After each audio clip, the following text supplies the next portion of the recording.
Hi, everybody. Welcome back to In My Element, where aerialists are more than performers, they are people. We're pulling back the silk to discover their unique stories. And today I'm so excited to be speaking with the lovely Michelle Lee. Hi, Michelle. Hi. Michelle is the former owner of Air Aerial Fitness in Los Angeles and is a current aerialist and pole artist, and also probably our one of our most famous titles, right? A mother. And last but not least, she used to be my aerial fitness instructor and just has been a wonderful person in general. And today I wanted to talk to her about motherhood. So, firstly, hi, Michelle. How are you doing? Good. I feel like I should be asking you these questions because you are also an aerialist who's a mother. Exactly. So we have a lot to talk about, that's for sure. But to dive right into some of our warm-up questions, I wanted to ask you, how long after giving birth did you decide to begin training again? I actually don't know this, so I'd love to hear more about that. I started training probably too early. I had a C-section, and I think like from the moment I found out I was getting a C-section even, I was asking my doctor like how long until I can start training again, and she was like, "Well, we're cutting through 7 layers of your abdominals, so really take your time to get back into it." But I started 8 weeks after surgery, and it was definitely too Wow. soon. Yeah. So, if you don't mind me asking, how did you know it was too soon? Were there injuries that came about? Like, what was it for you that you realized this is not it? So in the moment, I didn't. Like, there was definitely sharp pain, and I would just in my head thought of it as, just getting back into things. But then looking back and like feeling how I do now and looking back and being like, no, I definitely needed more time for my body to recover. And I wasn't doing other things for training. I just jumped right back into an advanced aerial class. Sounds So, about right. yeah, yeah, exactly. So, I think, yeah, just looking back at, like, how I felt even 4 months after birth and feeling, "Okay, this feels right." Like, I'm a little bit weaker than I was, pre-pregnancy, but I feel okay.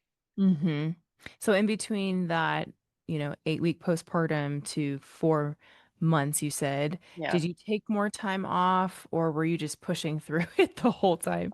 I didn't push through it. I think I took maybe 1 or 2 other classes after that and was just kind of vowed to, like, ease myself back into it. So even though I was there at classes, I was, like, watching more and doing less. And then, yeah, right around 4 months postpartum is when I, like, really committed to getting back into training just for my also my mental health. Right. No, Yeah. I totally hear you on that. I started about 2 months postpartum, but I did not have a C-section. So I definitely admire you for even going and trying at 2 months. But I'd love to know, I mean, when you first became a mom, how did your understanding of your own body change, if at all? Yeah, I mean, it changed so much. Like, when I first got pregnant, I thought I would be like one of those hardcore moms that you see on Instagram that are like doing crazy tricks and inversions at 9 months pregnant, just lifting themselves in the air. But I was surprised at like how different my body felt throughout my pregnancy. And I try to really honor that. I was really tired the entire time. So even just like getting up and going somewhere felt like a really large task to me. And then also, I wasn't able to do nearly the amount of tricks or flexibility, that I could before. And I felt very like discouraged by that, even like being pregnant. So I took a pretty long break and opted for like cardio workouts or gym or walking, things like that, that would still Mhm. like make me active, but like less aerial, unfortunately.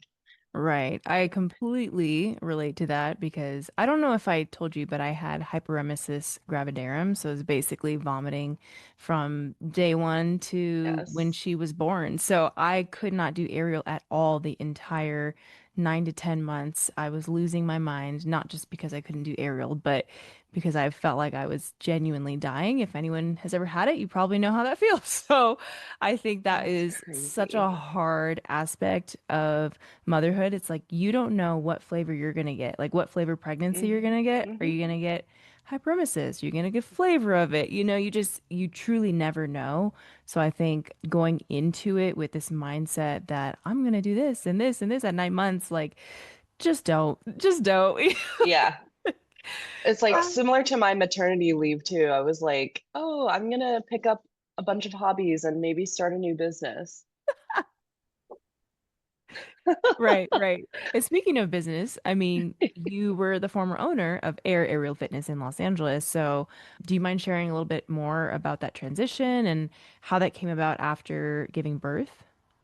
Yeah, absolutely. Yeah, so I was the owner of Air in LA, 2 studios for about 5 years, and then, one closed down right after COVID, and I had an amazing business partner during that, and when I found out I was pregnant, my first thought was, like, panic, honestly, because I was working full-time, 40-hour corporate job. I was doing the studio on nights and weekends, and I was like, "I just don't know how I'm going to fit having a baby into the schedule," and turns out you really can't. Yeah. So Kyla and I, my partner, decided to sell the business, and we ended up finding a buyer right before I gave birth, which was serendipitous because they're two amazing women who were our former clients. So they're part of the Air family. And it just felt so good to pass it on to people that I knew would like keep the community going and just breathe some fresh life into it. So I think that it was the ideal transition of passing it to people who know air well. I feel like it's one of the same stories that happened in the past with you and Kyla being clients and then taking over the business. So it's nice that it's all staying within the family. Yeah, exactly. Yeah. And then like I feel like after I knew that that was happening, it was like a huge weight lifted and I was like I can really focus on like my family now and like being a mother and all of that stuff and like in hindsight it was like amazing because I don't know what I would have done if I still had the studio. Right, right. Yeah. Well, in the same vein of just becoming a mother and stepping into this new phase of life, what belief about motherhood did you have to unlearn in order to show up as an aerial slash pole artist and a mom?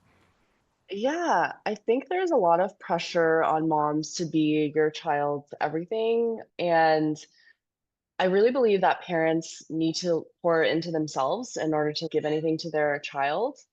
And so I felt really guilty, especially in the beginning. I wasn't going to Ariel, but I was, trying to take an hour to like take a walk or like go get a massage or something. And I felt really guilty leaving the house and leaving whoever was taking care of my daughter, so my husband or my mother or my mother-in-law with the baby. I felt like I was burdening them, but I really had to unlearn that and be like, no, like it's okay to take time for myself and take a couple hours a day off and just like even the mental load, trying to calm the mental load and not think about like what's going on at home. Um, I think that took a really long time to unlearn. Hmm.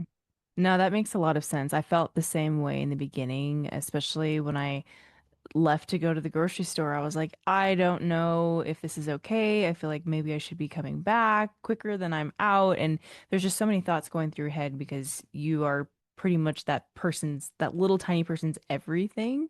Yeah. And so it's like losing that part of you that you had inside of you for almost 10 months. So it's like a new way of living and figuring out how to live. Yeah, exactly. And I think like all new moms go through this where you're like, I can still do all these things with my baby. And then you have your baby and you're trying to juggle like getting the stroller in the car and then getting your baby into into the car seat and like all your groceries and you're like, actually I'm not leaving the house ever again. Yeah. So yeah, there was a lot of figuring it out in those first few months. Hmm. And I struggled with postpartum depression, I think, and anxiety looking back. And I think that that also really cleared up for me after 4 months. which is when I like really started to feel more like myself again. Hmm. Do you mind if I ask if you took any specific steps to get through that period, or was it just you lived your life and then in hindsight you realized, oh, that's what that was? Yeah, literally. I just kept thinking like, is this normal for me to like just be crying all the time and just to be like upset and anxious? And the answer is no, like it's not normal. And I mean, a lot of people suffer from postpartum, in various forms. So I guess like it's common, but that doesn't mean that like, you're not like struggling with something.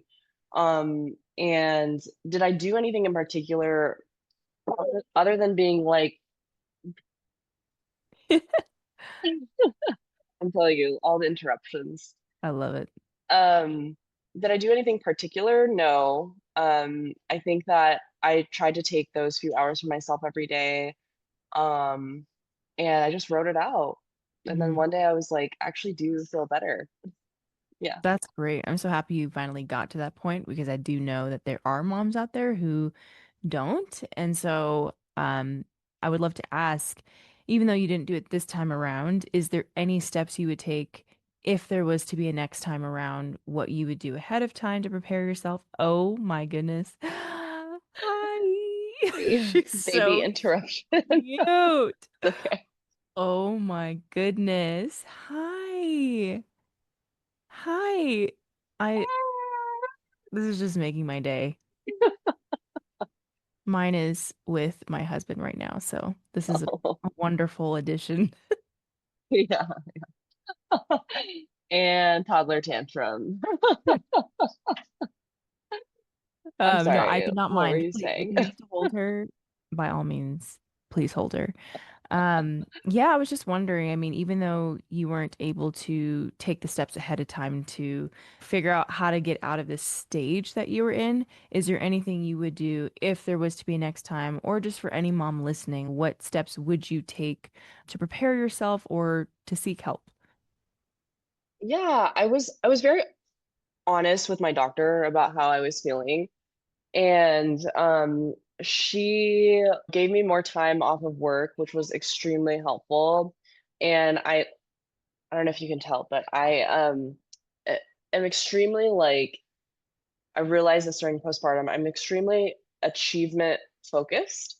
And so the idea of taking more time off of work also didn't sit right with me in some ways. But then I knew that like emotionally I wasn't ready to go back. So taking extra time off really, really helped me. Um, Even though I felt like maybe I could push myself and go back sooner. Hmm. Um, yeah, emotionally and mentally I wasn't ready. So that really helped. There's really nothing you can do to prepare like other than ride it out and just know that it's temporary. Hmm. And it, Yeah. it varies for everyone, but yeah. I think that was the biggest lesson I learned throughout that time is it is temporary, just like almost everything in life is temporary, you know? So I think that was a big learning curve for me because I'm very goal and achievement oriented as well. And so not being able to work, not being able to do aerial, all of these things were just like eating at me. But then Yeah. looking back, I'm able to kind of extract the positives from the experience, and move forward from there. So, thank you for sharing that. I appreciate it. And it's funny, I think Yeah. you answered so many of my questions that I had for our grounding section in that Great. last one about mom guilt and leaving the house and all of that. So, moving on to some of our more inverted questions, I wanted to ask, in aerial, we invert, right? So in motherhood, I know we also invert our priorities. Where has motherhood turned something upside down in you for the better? I think that motherhood has allowed me to be a lot more present and appreciative of like mundane daily things, Mhm. especially seeing it through your child's eyes for the first time, like appreciating like the muscles that it even takes for them to raise their neck or to sit up, you know? And like those are all things that you take for granted. And I felt like I was really pushing my body to want to do these crazy tricks. And then here I have this infant who's like struggling to even like lift her head up. And I'd be like, that's amazing. You did a great Mhm. job. So, yeah, I think that it's really shifted my perspective on life and just having more gratitude for my body and what it does. Yeah, I completely relate to that. Specifically looking at your kid, and like you said, their muscles aren't fully developed. And so you're just applauding the littlest of things, like mine Yeah. went to the potty for the first time today, and I'm just like, this is amazing.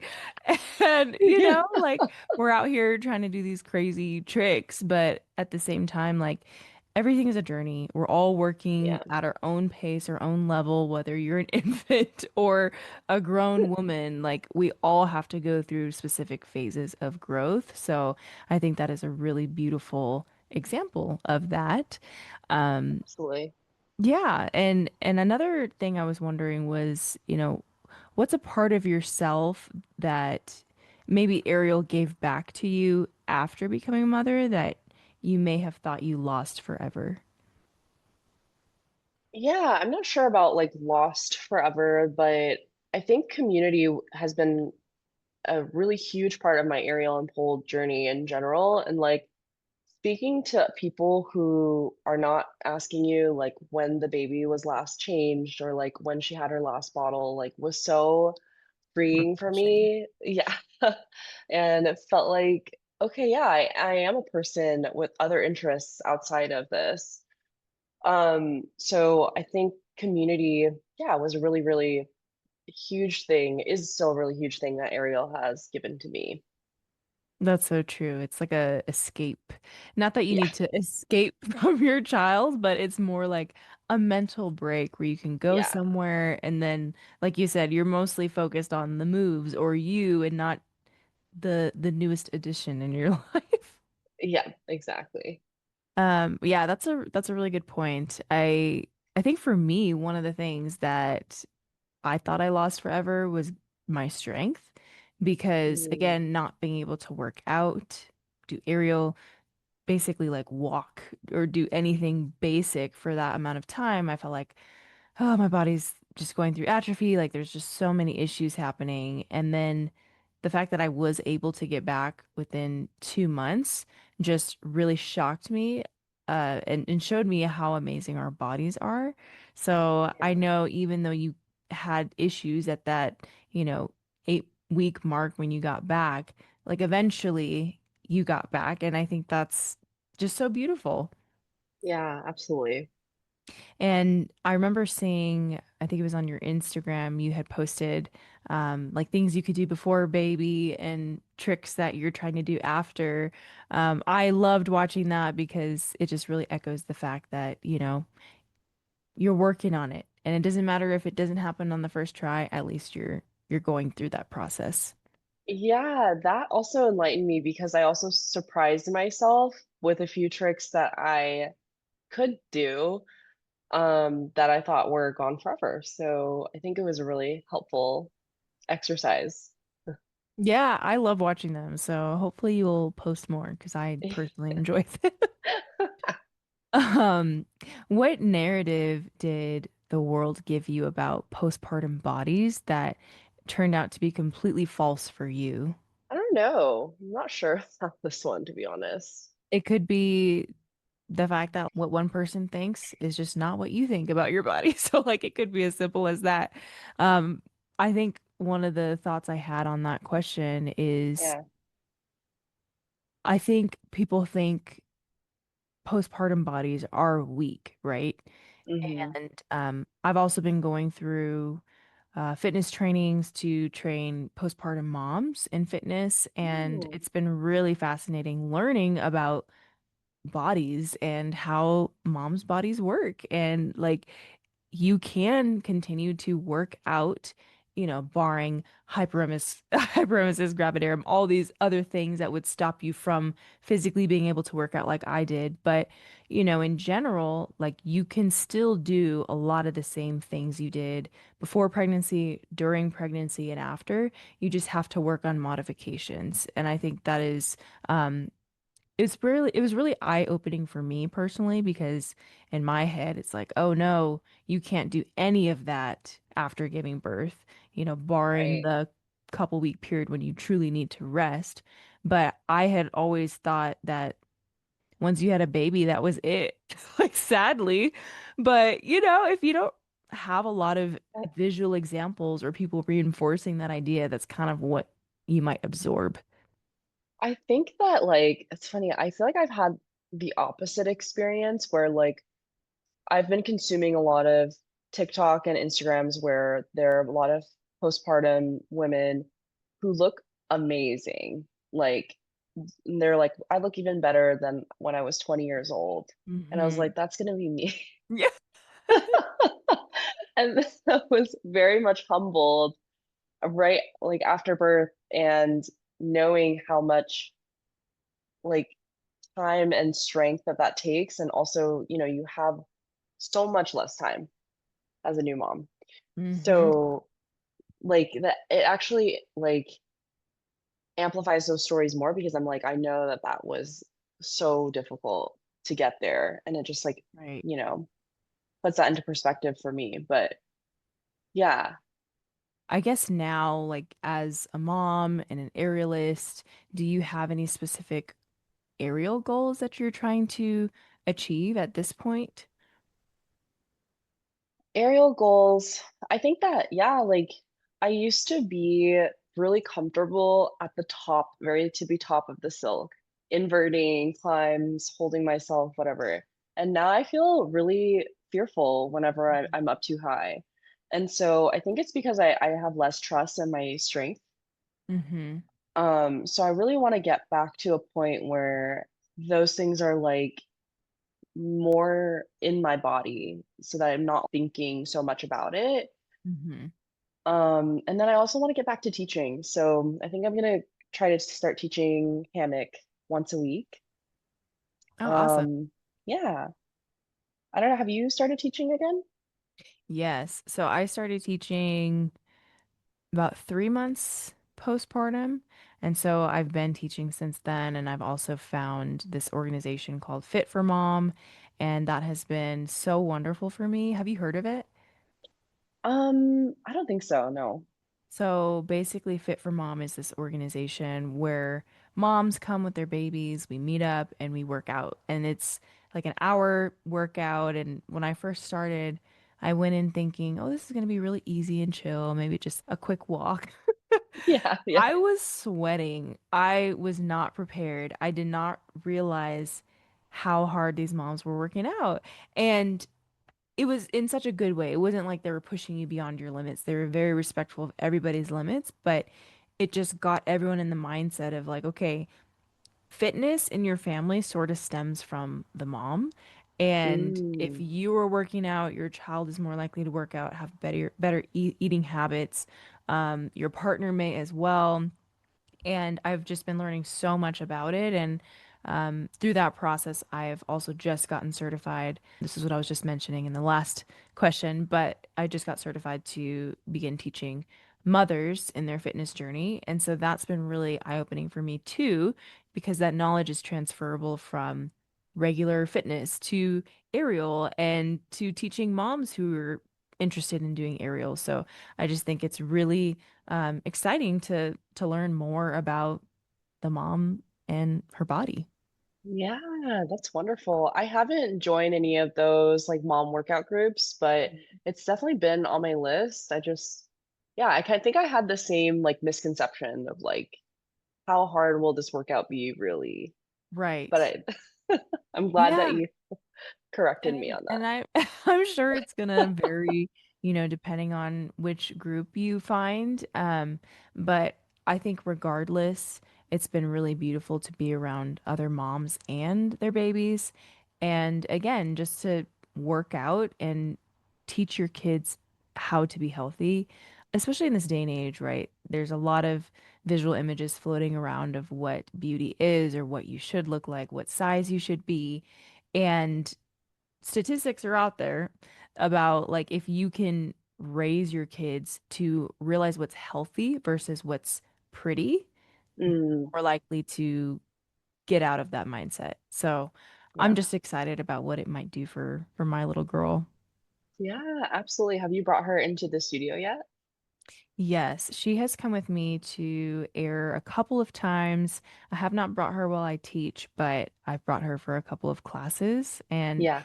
it's just really fun seeing her get involved in it. I mean, she's only one. She'll be two in this upcoming quarter one, but we have one in our house, and it's been really fun to watch her just like Ooh. gravitate towards it. And, like I don't ever want to force anything on her, but she's the one who walks up to it. She'll say, get in until I put her in Oh, it. And then I'll spin her around and she'll say, spin, spin, spin. So it's just fun to see that happen at this age. so cute. Yeah. Oh, Have you I love brought that. yours to Ariel at all? Ariel and Pole, yeah, when I have open studio time, she just started walking and I haven't brought her since she's been able to walk, but I'm excited to do that because I think when I brought her when she was crawling, it was like a little bit too high for her to, so Yeah. it was like above eye level. Yeah. So she wasn't as interested, but yeah, we'll see. hmm That's exciting. I mean, kind of in the same lane of this question, if Yeah. your child could articulate what she sees in you when you train, what do you hope she's learning without you saying anything? Yeah, I mean, I think you mentioned like health is one of them. So like just like having a healthy relationship with exercise and doing like movement that isn't forced. So I don't necessarily want my child to do aerial or pole, or she doesn't have to do those things, but I want her to have something where it feels like a release, So some form of movement where she can be in tune with her body and just like let it out. And so yeah, I'm hoping that she has that relationship with something. Yeah, that's a really good one. And then I feel the same way. Like, again, I'm not trying to force her to do the exact same things I'm doing. If she wants to, then by all means, join me, Yeah. especially because Yeah. it'll probably be free. But, Yeah, for now, like, exactly. you're more than welcome to do whatever you want. But I think the biggest thing is just making sure they have a healthy relationship with their body. And Yeah. um, I'm personally excited to teach her how to be fit in a healthy way and not just strive Yeah. for a particular image. I don't know if you felt this way, but for me growing up, I never saw people working out. That just was like not a thing in our family. I was Yeah. really bad in PE, all the things, and then only found fitness in my early 20s at Ariel, and I think that was the thing that turned it around for me. So I don't know if you have a similar story or if you felt like you were raised around people who exercise all the time. And I mean, what was that for you? I definitely wasn't raised around people who I don't can't even remember a time that my parents worked out in front of me or said like, "Hey, I'm gonna go to the gym." Yeah. Um, but I was an athlete in high school. Like I did swimming and I was just like involved in all of the after school sports and activities. But I never liked any of them. So I felt like going there was a chore hmm that I was forced to go do. Actually, funny story, I used to ditch swimming class and then take a shower in the locker room. And then my mom would pick me up and she'd be like, "How was it?" I was like, "Great." That's hilarious. Does she know Yeah, that? I don't know. She probably will now. She will now. Oh, that's Um, hilarious. So I don't want that to happen with, my daughter. I want her to find something because A, it's like a waste of your time. It's a waste of my money. Like it's just a waste of everything. So find something that you actually want to do and are passionate about and do that thing. That is a really good point. Um, I guess as we begin to close down, one of the elemental takeaways I wanted to ask you for today is what would you say to the mom who is watching and quietly thinking, I want to come back to Ariel, but I think it's too late? It's never too late. I think that if you feel discouraged of going back to your regular class, like start by training other cross training and other movements. So like gym or, I go to a bunch of different fitness studios or take something new so that like, you're all on the same level with everyone else. If you do aerial, like do pole Hmm. and it might surprise you of how much stronger you are there because of your cross training with aerial. But it's never too late to come back and yeah. Yeah, that is a really good point. I definitely want to encourage people as well. Like Michelle said, it is never too late. And even if you come back and honestly don't get back to where you were, that's okay too. Like just Yeah. try, and whatever works for your body is what you're supposed to be doing. So, we're not here to force anything. And especially as a mom, I think just listen to your body. Don't ever try to force what you feel like is uncomfortable or maybe you used to do and you can't do now. Again, we're all going through our individual growth journeys. So take it slow, take it at your own pace. And if you come back how you did before, great. If you don't, also great. At least you're showing up for yourself. Yeah, exactly. Beautifully said. Well, thank you so much, Michelle. I always love talking with you. And for everybody else Thanks. out there, as always, please feel free to check out what we're up to at www.elementalathletes.com. Michelle is also on our advisory board, and so we're just really excited about what's in store through the platform, raising awareness about aerial, everything aerial related, and really just trying to share more aerialist stories. We want to make sure that people have a platform where they can share these stories, and we're just excited to continue to highlight different people. So, if you would like to be highlighted, please reach out to us. On our website, there's a contact page there, and we would love to share more about your story. Maybe you're hosting a retreat, you have a class that you want to share, anything aerial related, we are open to chatting about. So, thanks again, Michelle, and thank you guys for checking it out. Thank you. Bye. Bye.